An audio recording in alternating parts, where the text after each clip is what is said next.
Hey there, welcome back. I'm the Fanatic, and in today's episode, we're going to be talking about one Mr. Kendall Brown out of Baylor. Now, a couple things I like about this kid: he's an above-the-rim athlete. He knows how to get it done. When you look at him playing off-ball, is something I really like with him. He always knows when to cut. He always knows where to move. He knows how to set screens. He knows how to move around screens. He knows how to get himself open, and he knows how to get himself into a lob threat position.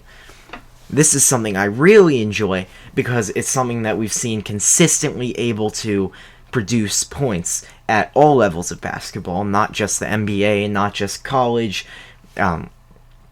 If you play basketball, you understand how getting open off of a cut is one of the most used moves in basketball purely because of its effectiveness, much like the pick and roll.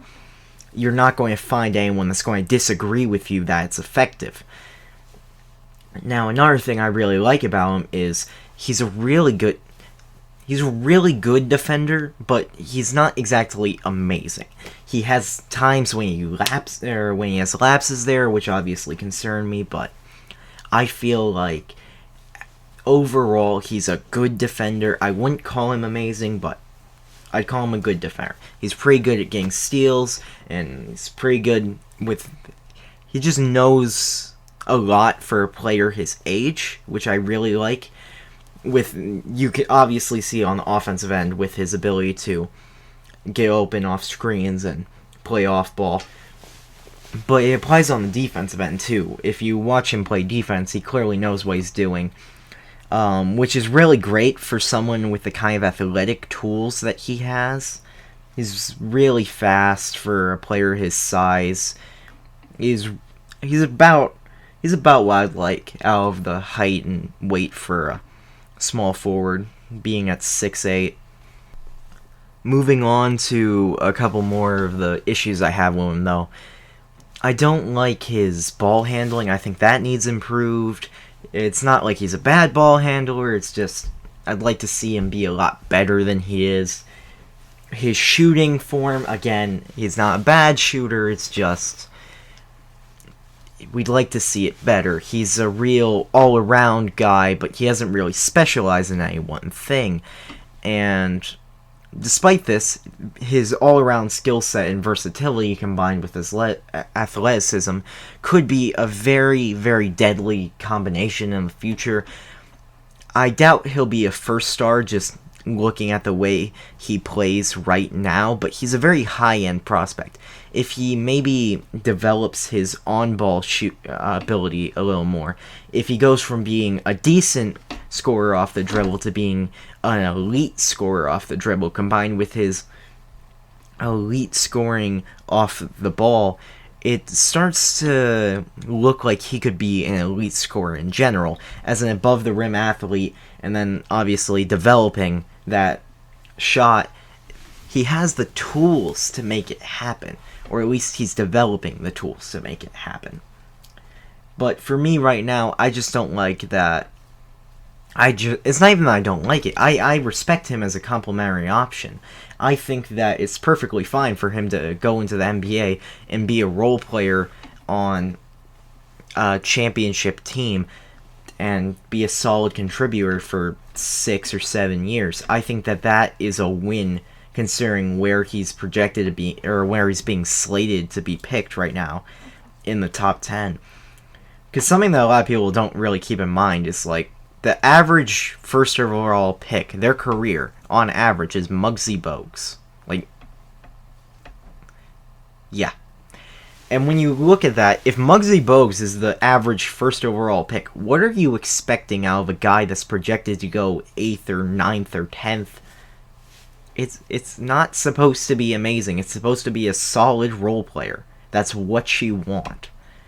You want a guy that can contribute, and you want to be confident he can contribute, but you don't want to fool yourself into thinking he's better than he is. Because when you do that, it puts a lot of pressure on him that hinders his development, and it puts a lot of disappointment to be brewed in your fan base.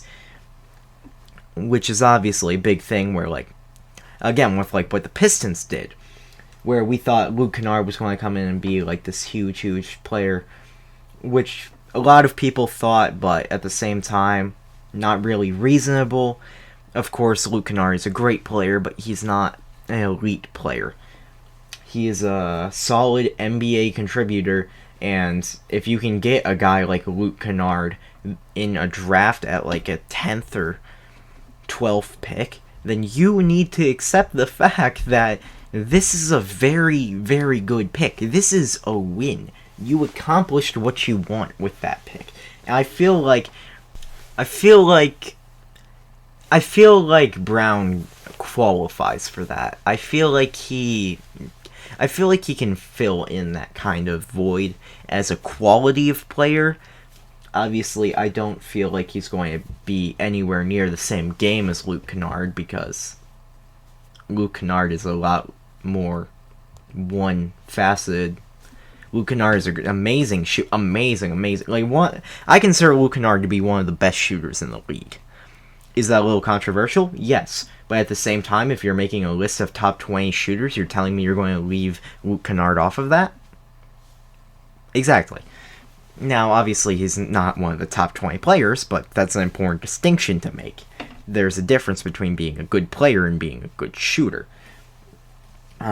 With Kendall Brown, he's kind of good at everything, and as I said earlier, he just doesn't have the sort of game that makes him a number one option, in my opinion, because he plays a lot off-ball.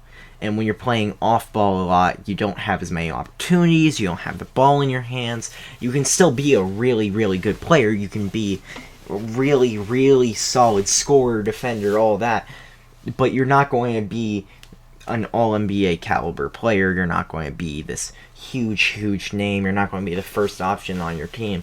Now, of course, that can happen, but it's not something that tends to happen. It's, of course, something that happened with LeBron.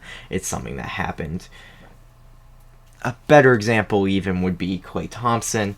Perhaps even better than that would be Dwayne Wade. Dwayne Wade, however, had more opportunities as a first option. He had a lot less focus around his off-ball, but he still used it as a reliable option. But that's something that Kendall Brown could do, where if he could just keep adding to his on-ball game, if we keep seeing him be able to take guys off the dribble, this could be a really good player. He could be a high upside pick if he keeps developing that jump shot, if he keeps developing his ball handling. Really, the only big things are he needs to protect the ball better, and he needs to develop his jumper a little bit. He gets those two things done, bam, he's worthy of that top 10 selection. It's not a question, really. He has all of the skills that you want for a player to come out and make an immediate impact on the NBA hardwood. Do I expect him to make a huge impact? No. But I expect him to make an impact. I expect him to be a positive player on the court, and I expect him to contribute to winning. I expect him to be a winner. Now, that's going to be it for this episode. If you enjoyed, please remember to like, comment, subscribe, and I'm out.